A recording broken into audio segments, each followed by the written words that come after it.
fared better after that. But that was the only contact I had about the wildlife. I hope they did not feed them horses and donkeys. Well, they told me they feed them with meat and, because the hyenas were very aggressive when we visited. So, but after feeding them, they reported to me that you could even touch a hyena without your hand being beaten off. Did you proceed to touching? No, I never tried that. So just to be clear, you did not have any contact with Gambia Wildlife Services? No. Your contact with the Registrar General, which assets, what was the nature of assets that you discussed with them or with him? Yes, we were supposed to, we were directed to do inventories for him to give a breakdown of all the assets that were under his custody.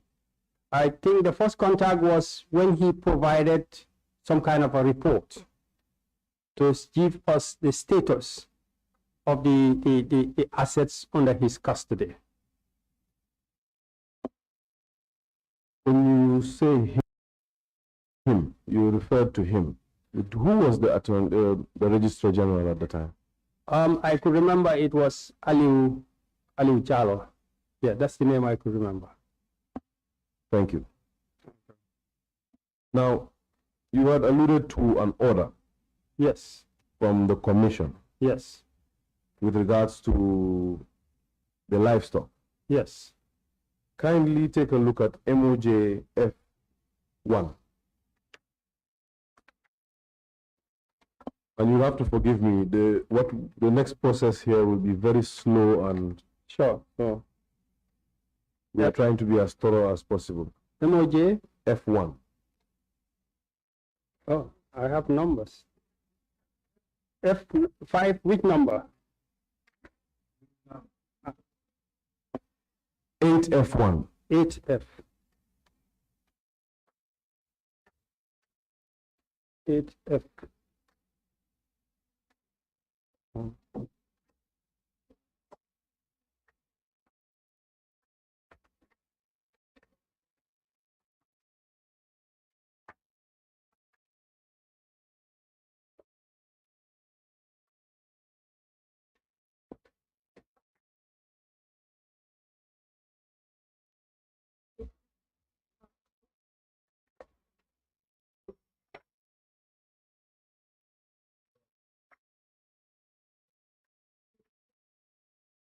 This one? Okay. Yeah. Yes, I can see that. Can you read the caption of MOJ 8F1? It's a letter addressed to the Solicitor General and Judicial Secretary, the AG Chambers, and the heading is Request for Impress to Implement Interim Livestock Order. The date on the letter? It was dated 27th of December, 2017. And who issued that letter?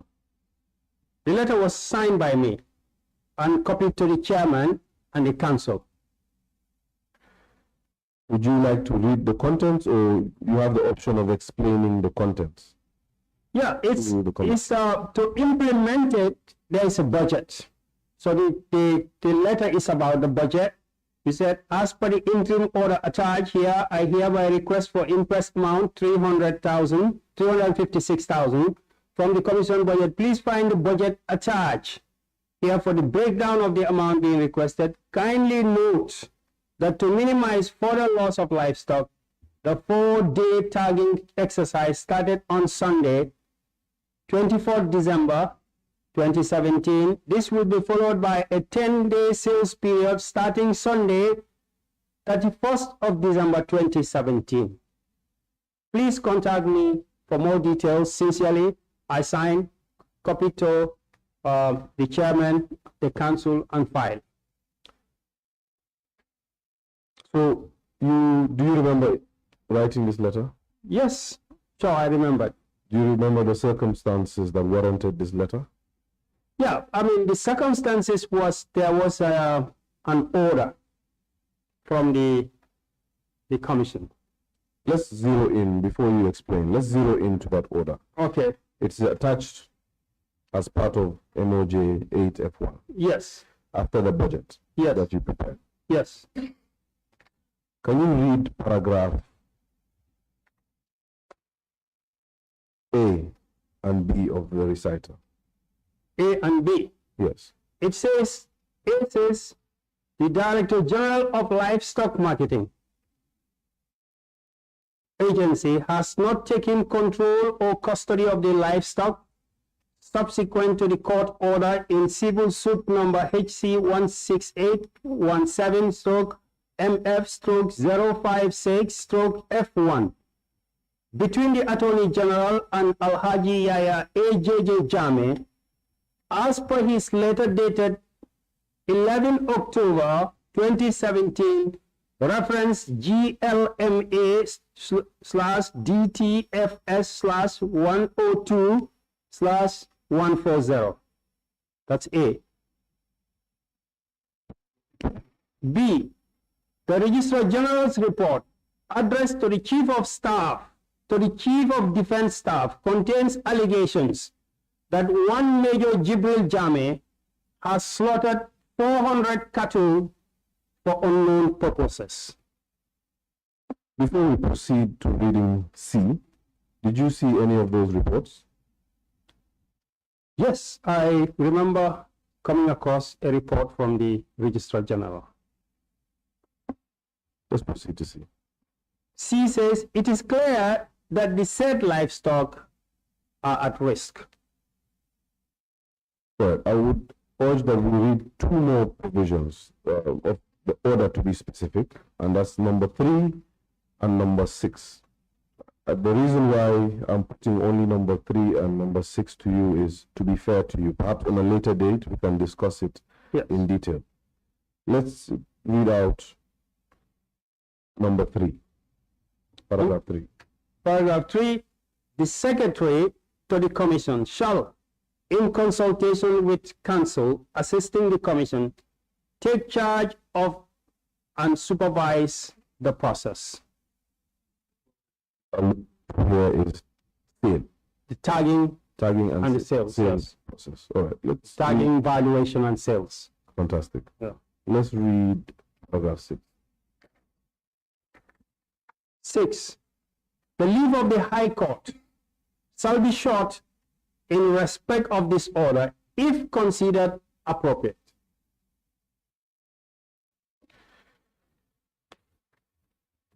Thank you very much, Mr. Kurang. Welcome. It is understood your role was a role of a secretary, and your role was to follow up on orders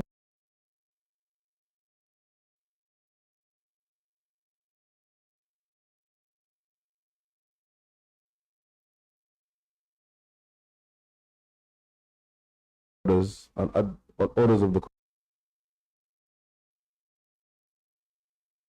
Commission and administer the affairs of the Commission. Yeah. It alludes to the fact that sales will begin in a matter of 4 days.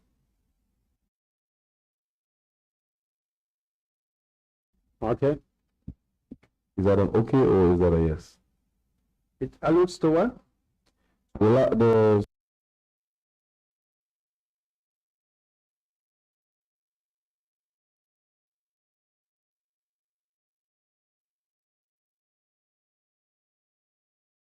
second to last paragraph alludes to the fact that in a matter of 4 days, sales will be by the Commission was made on the 11th day of December 2017. Yes. Correct? Yes.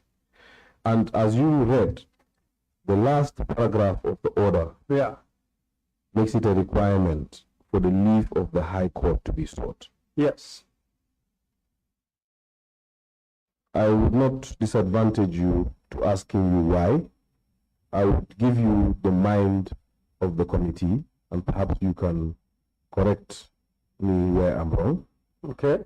But because there was a prior order laying custody of livestock to an institution called Gambia Livestock Marketing Agency,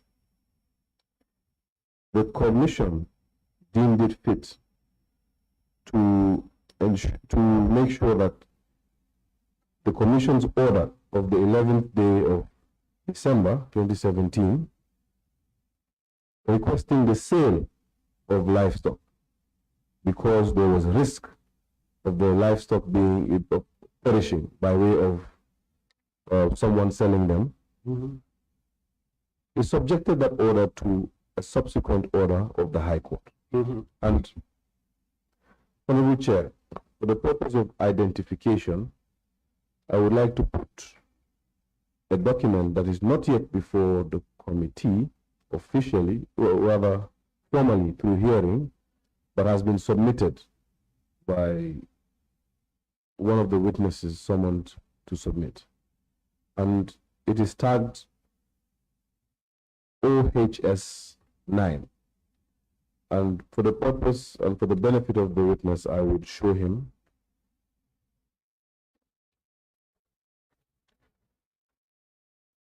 I would leave, it's a 2-page document. I would leave it on the front page. However, what I require is on the second page. It is identified for you.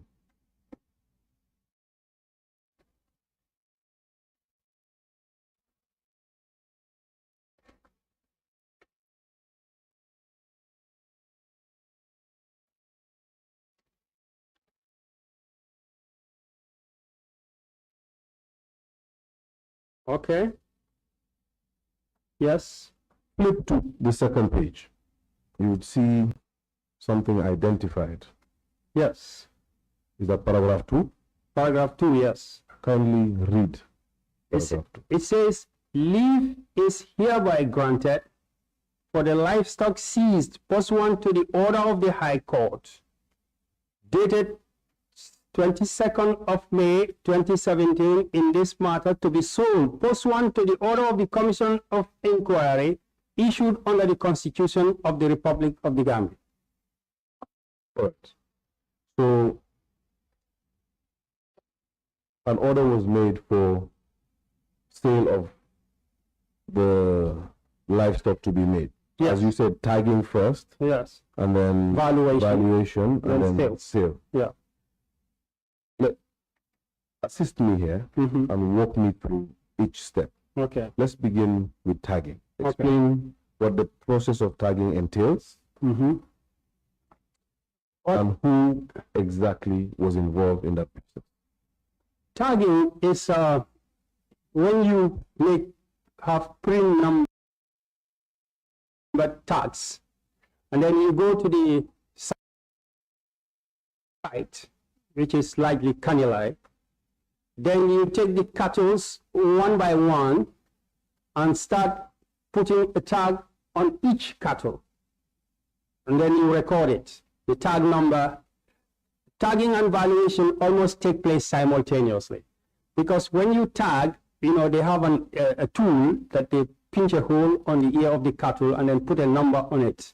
Then we will record the number, describe whether it's a male or female cattle, and then the livestock marketing people would give an estimated weight to the cattle, and they will give an estimated value we will record.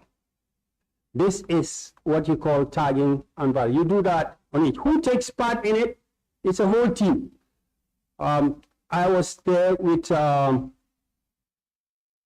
securities. The securities for the that we had at the commission. There was the Registrar General was present. There was somebody present from the NIA. There was somebody present from the police, I think. There was somebody, maybe another security personnel, a military officer. Obviously, there was the people in Kanilai the security, the soldiers in Kanilai who were physically in charge of the premises. They were also present during the tagging. And then there was the livestock marketing people. Now, and then obviously there was a team that I brought. I call it a team of gynecos, because you cannot do this just with a pen and paper pushing people. You need somebody to physically hold each cattle throughout the range, you know, and the cattle, some of them are not tight, so you need people to run after them, hold the tail, pull it down until it finally settles down, and then you tag it. So those were the real guys. So your security were not the real guys? No, they can't do that. They are real guys, but not in that sense. They were keeping us safe, right, within the perimeter. But this ones has to be somebody who is, you know, grown up doing it. Okay. When we look at the order that you had just read, it's the order of the High Court. Yeah. The order was made by His Lordship Justice Jao. May Allah rest his soul. Yeah. The order referred to two individuals, institutions rather, to be present. Can you read it again for us? That's paragraph 3 and 4. Paragraph 2 of the order, which is the document I identified as OHS, I believe 9. 9. Yes. Yeah, paragraph 2. The paragraph identified. Leave is hereby granted for the livestock seized pursuant to the order of the High Court dated 22nd May 2017 in this matter to be sold pursuant to the order of the Commission of Inquiry issued on the Constitution of the Republic of the Gambia. And the next paragraph? Next paragraph 3. The Honorable Sheriff of the Gambia is ordered to conduct the sale, and all proceeds of the sale be kept by the Honorable Sheriff in an interest-bearing account, pending conclusion of the Commission of Inquiry or further orders of the court. That's number 3. Number 4, the Gambia Livestock Marketing Agency shall assist the sheriff in the valuation of the livestock. So, according to that order, yeah, 2 institutions were identified. Yes. 2 public offices. Yes. One was the office of the sheriff. Yes. The second was Gilman. Yes. If you can refer to it as that. Yes. Was the office of the sheriff present during the tagging? No, you have to understand the context of this order that I'm reading from. This order that was represented with Kimbenta actually came in at the end of the tagging and the valuation. There is a history to this. There is an email chain of email between me, the lead counsel, and the AG, and Kimbenta, and working with the other counsel, Ananjai. The order, after we did the tagging and the valuation, I think that ended on the 28th or so. Before we could move to the next step, which was the sales, the lead counsel called me and said that the sales should not take place, it should hold on full. I said, oh really? He said, yes. He said, why? He said, because the order of the commission is going to be referred to the High Court. I said, well, yes, okay. From then, the lawyers, the Ananjai was the first instruction of the lead counsel to write something, you know, that needs to go to the High Court to effect what she explained to me. Then there was an email to the AG by the lead counsel saying that they need something to be submitted to the High Court for the order. And then that was forwarded. Then Kim Bentar responded that he is proceeding as instructed by the AG to do this order. And then, obviously, after that, the order came. I have the chain of emails with me that I'm talking about. Fantastic. The chain of emails is very important. Yes. Perhaps you can present it to one of the secretaries and we would subsequently include it into the evidence. It goes right at the heart of the mandate of this committee, and which is one of the limbs of the mandate, which is the identification of assets. And since tagging is a form of identification, it would go at the heart of our mandate. Just if you could give us more context. So the order of the court asked that valuation should be done by Gilmer, or rather the office of the sheriff in consultation with Gilmer. Correct?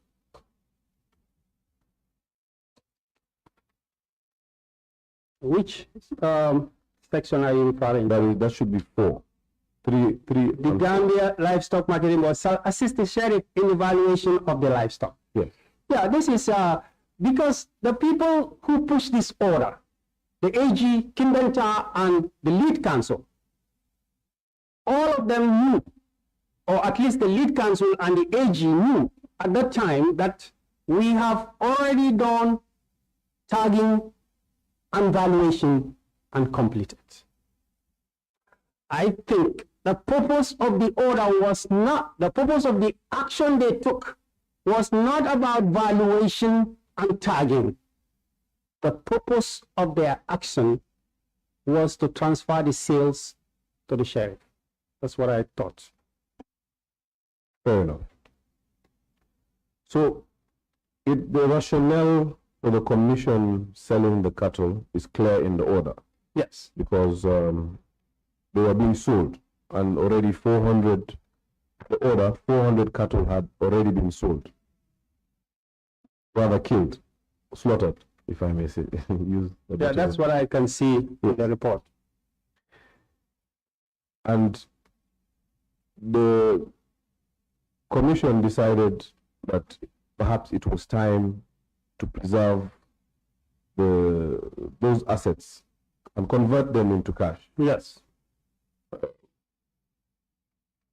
Can we zero into the tagging and valuation procedure again? And if you look at your submission, AMK7 to be specific, which is a 19-page Excel sheet. Okay.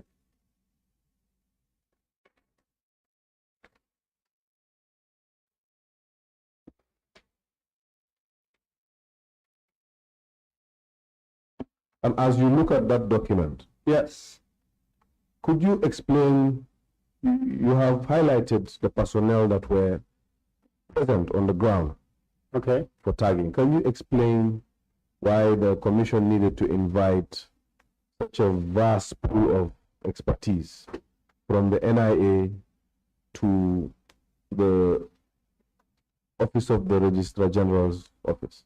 The Office of the Registrar General, sorry. Yeah, the Registrar General, the Registrar General actually was the custodian, according to, like you said, in the early 2017 order. So anything that the commission is doing with its assets, the Registrar General is always in the picture. So my understanding was that he also had a team, which is the, that includes the NIA and the other security staff that he normally moves with, because he didn't go to Kanilai alone. So we found them together. So when we called the Secretary General, the AG, the Registrar General, he would come with his team. I have no say over who he brings. What I have with me, I have my my bodyguard, if you call it. He moves with me, and then because Kanilai at that time was considered, a risky place, we go with at least one pickup of guards. To protect ourselves. A full pickup of guards. Yeah, to maybe 5 people or so we go with, and yes, they are armed, because this, was not considered to be 100% safe territory at that time. I remember somebody suggesting whether we could go, if it's 5 days, and sleep in Kanilai, and my answer was, no way. I mean, I can sleep there, but I can't tell people to sleep there, So basically, this was the team, or the result of the team we had to work with.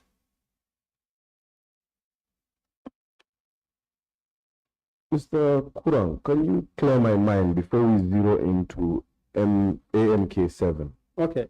When you say this was the team you had to work with, yeah, it brings questions about the autonomy of the commission. Can you comment on that? What do you mean by questions about autonomy? Well, the commission is to carry out a function. Didn't it have a say as to who would carry out that function? No, I am the executing officer of the commission. When they give instruction, I carry out the instruction.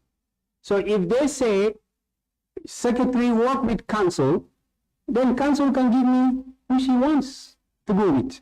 That's not my decision. If they say, work with the registrar general,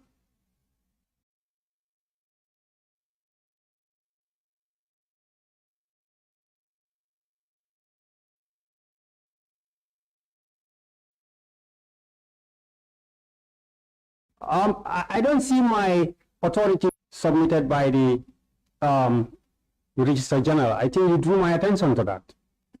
There was a report from him when you talk about the slaughtering of 400 cattle by a soldier. That didn't come from the commission, that came from the Registrar General. Do you remember? Yes, I do. Yes, so that report came from the Registrar General, meaning he is the one who was updating the commission on the ground. So if we are going to do this exercise, I mean, I can't just go with my team blindly without anybody, to check my sanity with while I'm there. Fair enough. Yeah.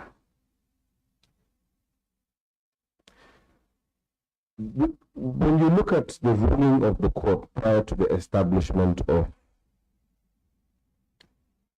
the commission, yeah, it actually placed the livestock in the hands of Gilmer and not the Registrar General. Okay. And this is why I'm interested in your relationship with Gilmer once you had assumed office. Is it that in relation to the livestock, they were not present at all, as insinuated by the order, as you have read it in paragraph A? Yeah, I mean, the order, as you said Gilmer should be in charge. It wasn't my responsibility to make sure that they're in charge. Certainly, I am not insinuating that they should. So, when I went on the ground, I didn't see anybody from Gilmer telling me I am in charge here. I met some gynecologists there and security soldiers, but I didn't remember seeing anybody except the people we went with for valuation and tagging. So you confirm that the process did not have Gilmer as part of it? They were with us for tagging and valuation, but what they participated in before that, I am not aware. Thank you. Let's look at AMK 7.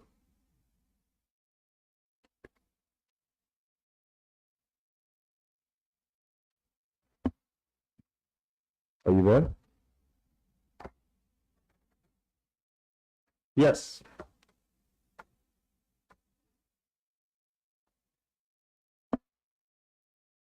Let me draw your attention to 4. But before that, Mr. Kurang, Yeah. who prepared this exhibit? This was what we got on the site. Of course, I take responsibility for this. The officers that were the Gilmer officers were were giving numbers, and I was recording with my staff. Yes. So this is a record of the commission. Yes. Thank you. Take a look at number 4. Page 4. No, Number 4 on page 1. Okay. Can you read it out? Number 4, tag number 1769 is a cow. The sex is female. Estimated weight is 110 kilograms. The price range is 19,800. And the location was in Kanila. The location was Kanila, yeah. So walk us through, probably in Dibakunda we never had many cows. I want to know how these cows are valued. Yeah. You had mentioned the weight is a consideration, but please walk us through the valuation process as you have walked us through the tagging process. Okay, yeah. I am from a Gainako family. Now, the valuation, of course, the question you're asking me, I had asked the Gilma staff, asking them, on what basis do you value? And, the response, if I could remember, was we are using the valuation on the basis of the meat value on a whole scale. Because valuation is different type. And I know as an accountant, when I tell you value this company, it doesn't mean that there is only one basis of valuation. I can value a company on a continuing basis, meaning that I am selling you a van for a taxi, and I am assuming that when you get this van, you are going to also use it for Banjul Serakunda. That's a continuing basis valuation. Okay, there is the dissolving or the dissolution, which is I sell you the van, and you are going to scrap this van and maybe sell it as scrap. That's another form of valuation in accounting. In both cases, I can talk also about the market value and also the book value. This is accounting and business valuation. Yes. Now, when he spoke to me, before you proceed, please distinguish between the market value and the book value. A market value for an asset or for a business is what that asset or business will fetch in an open market, in an open, transparent market. That's the market value. The book value is usually what is recorded in the book as normally the purchase price of the asset, maybe taking into consideration any depreciation that you have done. That's the book value. So the two are different. One is looking at the market. When you go to the market now, how much you will get for it or sell it for. The other one is looking at the past. That's the difference between the two. So when I asked him a question, I said, how are you valuing this? On what basis? He told me the concept of meat value, if I can remember. I don't know whether I used the right expression. But when he was trying to tell me... I'm sorry to disrupt your flow. When you say he, I know it's an official from Gilma, but can we identify who exactly? I think there were 2 or 3, and I don't remember the names because it was a few days of interaction. There was something Cora or something, but that was my first time meeting them, and so I was curious. So when you tell me the meat valuation, then I remember challenging. I said, but the meat value is not the same value as a cow would fetch in an open market.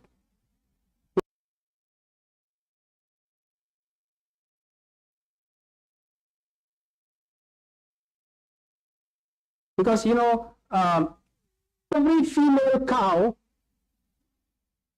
Perhaps I could ask the Honorable Vice maybe somebody, Swaibu or Honorable somebody, but we...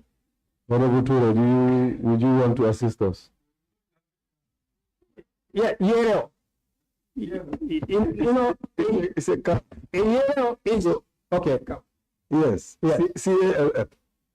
Yeah, you are saying not every female cow is a calf. It's a year-old. That means a calf that is ready to bear children is called a year-old. Yes. Not every male cow is a tura.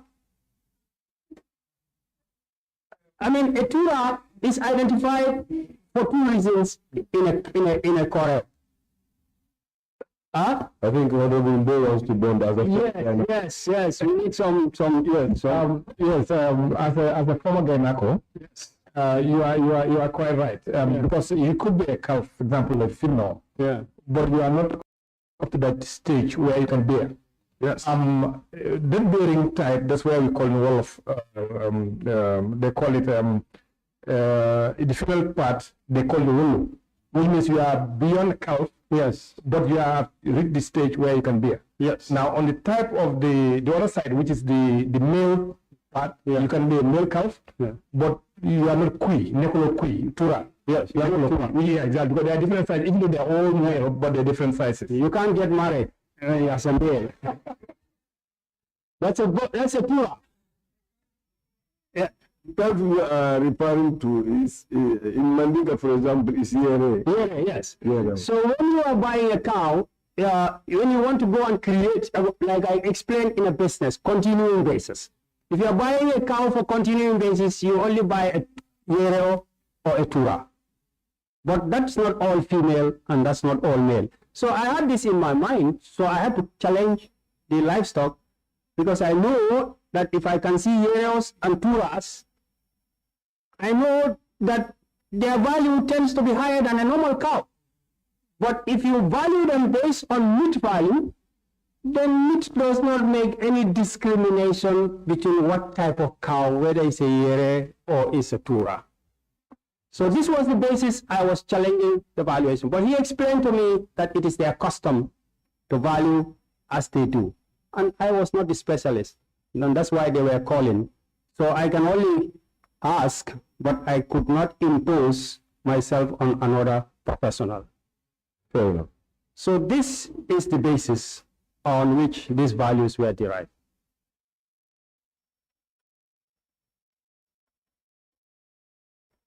So this was consistent for all the cattle? Yes. Could you remember how many cattle there were? The number of, was around 700 or slightly less than 7 or slightly more, around that. Could 500 be number? Here, there were cattle in Kanilai, you could see.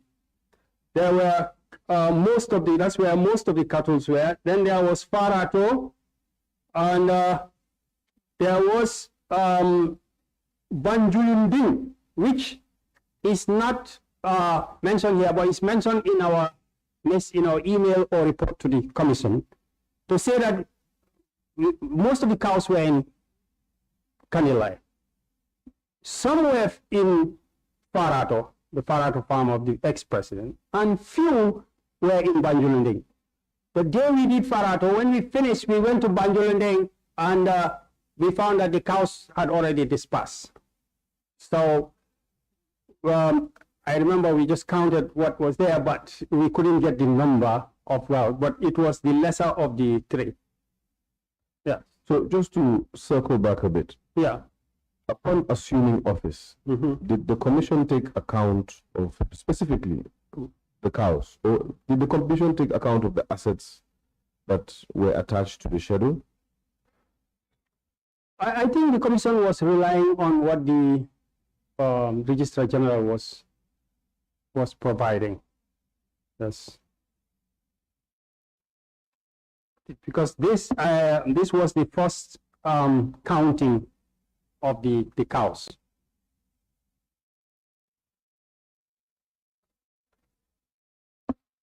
So each and every one of the cows itemized on this list were valued by Gilmer, correct? On that basis of meat value. Exactly.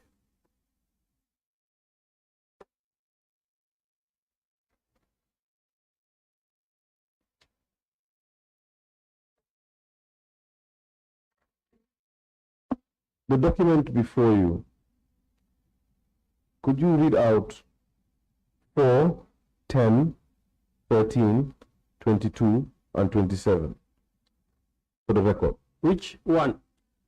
You had already read out 4, so Yes. perhaps we can move to 10. 10. Number 10, tag number 1251. The type of livestock is a cow. The sex is female. The estimated weight is 105.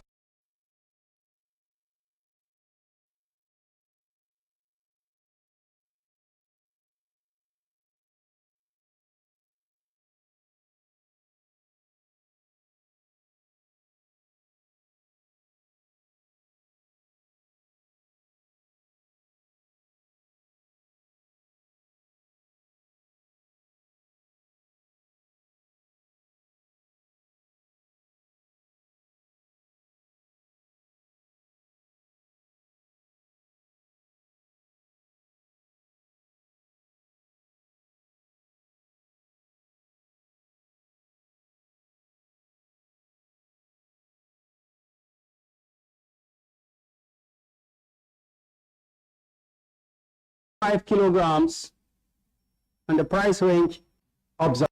And just read it out.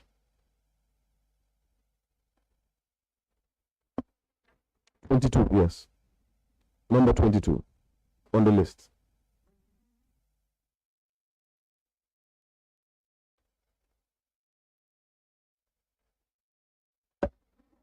It's on. Yes. 22, tag number 8494. Type of livestock cow. Sex female. Estimated weight in kilograms 80 kilograms. Price range 14,400. They had a small calculator, yes. They had a small calculator, I remember. So when they looked at a cow, that's the tool I remember, yeah. When they looked at a cow, maybe they estimate the kilogram, 80 kilogram, they will multiply it by they have a rate for meat.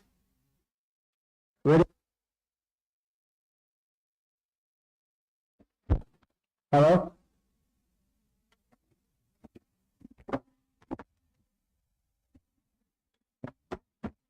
Yes, like I said, they had a small calculator, now I remember, how to move from the kilogram to the value. So when they estimated that it's 80 kilograms, they multiply it by the meat rate, the rate per kilogram for meat that they brought, and then they get 14,400. So they had an instrument after all. Yes, they had a calculator for conversion from kilograms to dollars. Let's look at one more from page 1. Read out 13, number 13 on the list. Number 13, tag number 1751. Type of livestock is a calf. It's a female. It's considered to be estimated 8 kilograms, and it is valued at 1,600. So there is the problem of valuation, continuing basis or meat basis, or Euro and Tua. Honorable Chair.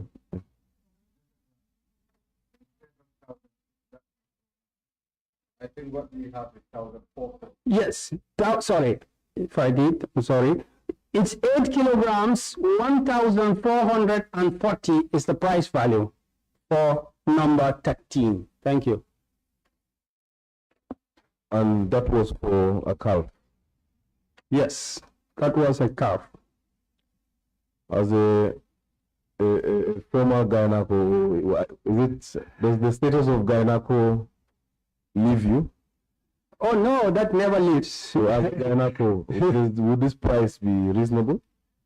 Yeah, that's what I'm saying, that a calf, if you are using meat value, a calf has very little meat. this must be a very young cow to weigh it, maybe newly born. So it's not even a meat. I mean, maybe in some countries, but in Gambia, that's not a meat. So if you value that, but you are still using meat basis. However, for example, if this is a female, if you give it 1 year or in 6 months' time, in 1 year time, it can become a year old. And the value would have shot up far more than this. So you see the technical issue there. Sure. And just to ride along your experience as a gynaco, you have left your accounting experience to the side now. Okay. Most of the cattle that you have read out are female, and we see that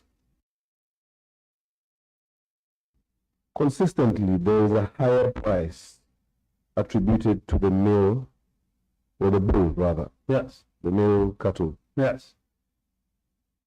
as compared to the cow. Yes. Was there an explanation for that? Yes. Is there an explanation for that? Yes, because if you go to most cattle farms, you can have a full farm of maybe 50 to 100 cattle, and maybe there is already 2 bulls or 1 for a number of reasons. Because they can fight, and their fight can be deadly once they are real bulls. So most cattle owners like to preserve and have only 1 or 2, within there that can breed with the females. So most cattle farms usually have more females than bulls because of that reason. The other reason being that when people are killing for sacrifice and other things, they don't kill at all. Very rarely. They kill bull because once they reach a certain stage, they deteriorate in value. So you need to kill them before they deteriorate. While for the females, they can continue to breed, for a very long time. So you very rarely kill the females when you want breeding. So this may be some of the reasons why they are more valued. Because why would you need a bull, right, or a tura in the cattle field? Is because of the power, the strength that they have. That's the main reason why they are there. So they have to be big. So I'm focusing on the valuation process because it also is central to our mandate as a committee. Yeah. And the committee is trying to make sense of the valuation. So, for example, you look at 28, which is a cow, and it weighs 110, and it is valued at just under 20,000. Yes. If you look at a similar weight for a bull, Yeah. the closest I can find is 53 at 165, and it's just under 30,000. It seems like the value of a bull consistently exceeds that of a cow. Yeah, you have to also put in context that the cows at JANNEH's farms are different species. There is what you call the local Gambian species. I don't know whether they call it Ndama or what in English. That's the Gambian. Then there is the foreign species. And when you look at them as a Gambian, you know that, I can be a guy now, but I've never seen this type of cow before because they look different. With the hunchback, I remember asking the soldier, what is inside the hunch? Because I've never seen this kind of, he told me it's all meat. So they are different. That's all beefsteak on the hunch. So they are different, and it would the report did not mention the species, but that could be one of the reasons why you will have differences. I was going to get to that, the species. Yeah.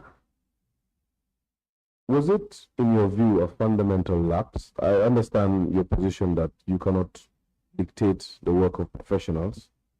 But was it a fundamental lapse to omit the species? I mean, yeah, you will have to look at it in the context of what purpose does it serve to put a particular description in your report. If you, well, they know the species. I only know in Gambia that there is Ndama cattle, or only Gambian cattle. The other species may be from different countries, as I quote, and they may be better in position to explain, what are the species. But when I said the context, what I mean is that now you want value from the sales after you do the valuation. Right? For me, based on my experience of selling them, I mean, sitting here now, maybe that time I didn't have experience of selling cows or whatever, but sitting here now, what I experience, and also with the vehicles, you can put a value. A valuer may put any value for a cow or a vehicle or a tractor. But the sales value that you get depends on the process you put in place to make a sale. The more transparent the process, even if a valuer says 20,000, you can earn 60,000, 3 times that price, if your process is transparent. The less transparent it is, no matter what the valuation is, the less value you will derive. That's my experience. You had mentioned that there were 3 points at which cattle were in custody. Kanilai, Parato, and I believe Banjulindi. Yeah, even in Kanilai, it was not one corral. It was 2 or 3 corrals. I mean, how do you call corral in English? Okay, one group of cows. So it's not, herd of cattle were not positioned in one place only. There were about 2 or 3 locations. You have one corral Are you here. referring to the locations or the group? No, when you say corral, it also means The place, a group stationed in a particular point. the range. Yes, the range. But then they put them usually in a fence. Yeah. So they will have a fence here for this range, and then maybe another place they have another range. So when you do here, you move to the next one, the next range, which are all within the Kanilai fence, but they are not stationed in the same. So in Kanilai, you have 1 or 2 or 3 ranges, and then you have, because you cannot keep 500 cows in one corral. So before we move on to the other ranges, in fact, Yeah. when you say Kanilai, where in Kanilai exactly? If you've been to Kanilai, you drive past the president's residence. Then you go right into the forest. Because I asked the soldier, how big is the place? And he said to me, it's about 10,000 square meters, 10 square kilometers. And you made mention of a fence. So this whole entire place is fenced. No, Kanilai is fence upon fence, or fence inside fence, inside fence, inside fence. Are you referring to Kanilai the place or Kanilai the president's Yeah, Kanilai, the president's residence, is fence inside fence, inside fence. Got it. That's it. So in a particular area in there, that's where you have the cows in one location. Then you go to another area of the range, you find them. Just to zero in to your analogy of fence, inside fence, inside fence. Yeah. Just to understand, there is a greater fence for the Kanilai, let's call it the compound, even though it's much larger than a compound. Yes, that's what I asked, and they told me it's 10 square kilometers, the greater fence.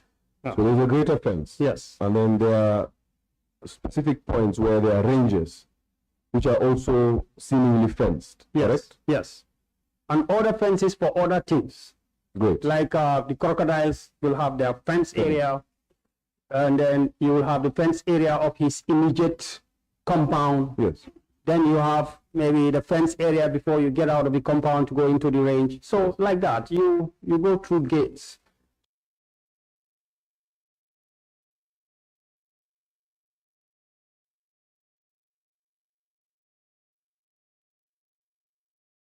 So Yeah. I believe a battalion or something like that, because there were a whole lot of soldiers there. They never left. So on top of fence upon fence upon fence, there was a battalion of soldiers manning the cattle.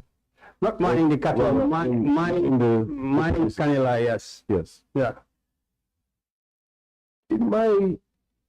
If that was the case, then how come there is account or record of cattle going missing, except for the fact that 300, was it 400? 400 cattle were slaughtered. Yeah, I see just like you saw that 400 were slaughtered. I don't know the circumstances under which they were slaughtered and who and why they were slaughtered. I just see the report.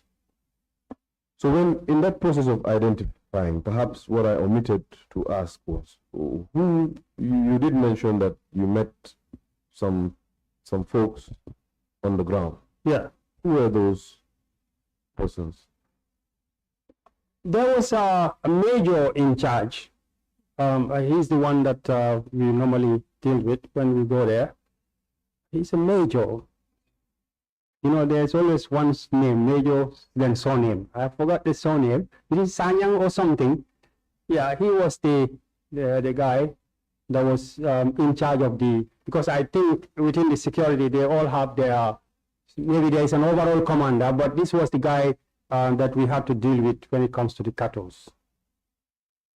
Okay.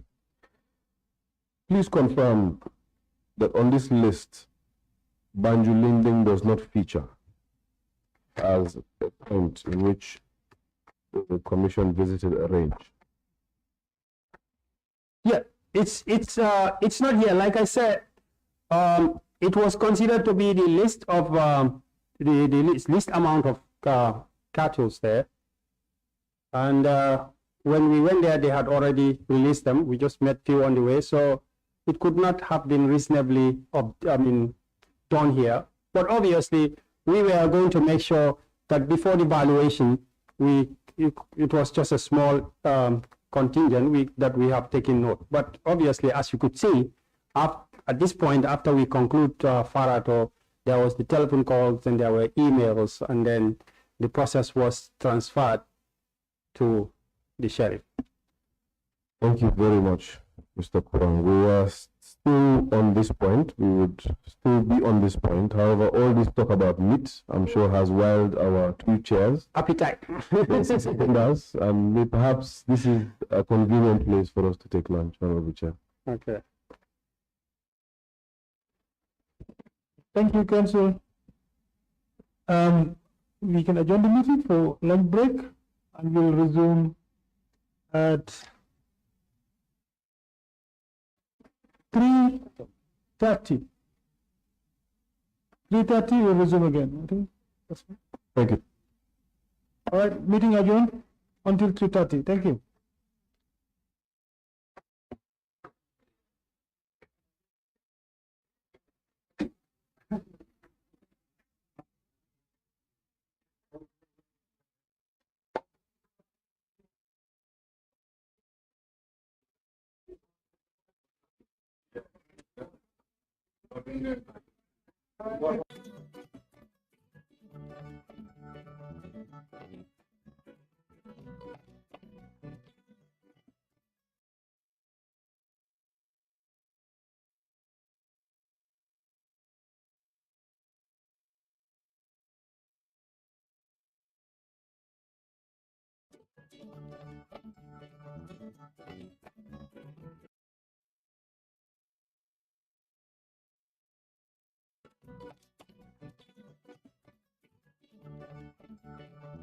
Bye.